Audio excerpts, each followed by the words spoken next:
so I accidentally made a pipe bomb. It was a beautiful day.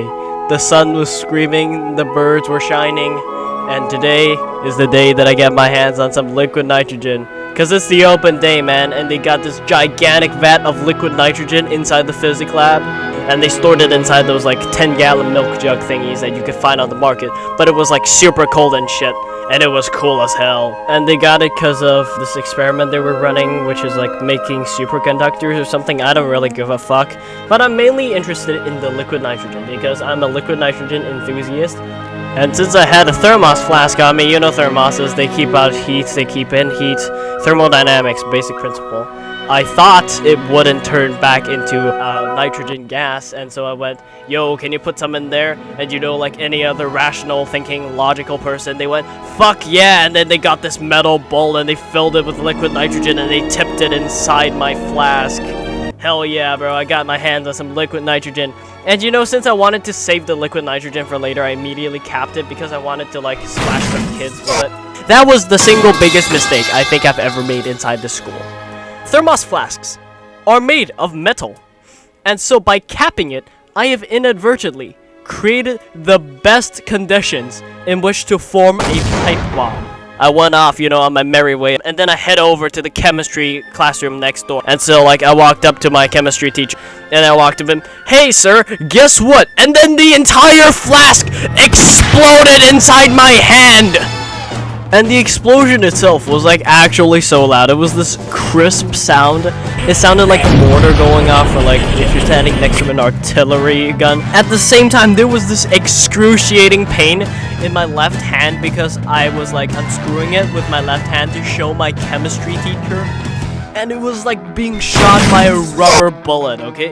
It hurt like hell. I think all of my neurons were like overloaded and shit because my hands were screaming at me. I was afraid that like my flesh would have been seared off my bones or something.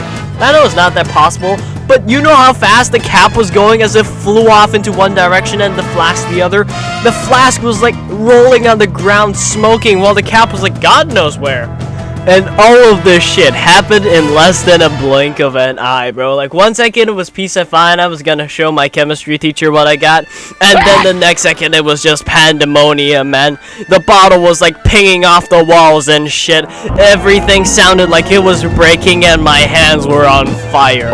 So, you know, it's not exactly the perfect Saturday for me, but honestly, it could have gone a lot worse. The explosion itself was so loud that people from a floor above and below both heard it. It was crazy. The only good thing I could say about the explosion was that A, it was subsonic, and B, it didn't hurt anybody. Which could have gone a lot more differently if I brought a glass thermos. So, you know, it's not that bad. And the chemistry teacher, he wasn't actually too pissed with me because I've done, like, insane shenanigans in chemistry class before. So he's kind of used to it, and all I got was, like, telling me how to, like, ask for permission before I pour things with liquid nitrogen inside them or something. I don't know, I don't listen to his lectures.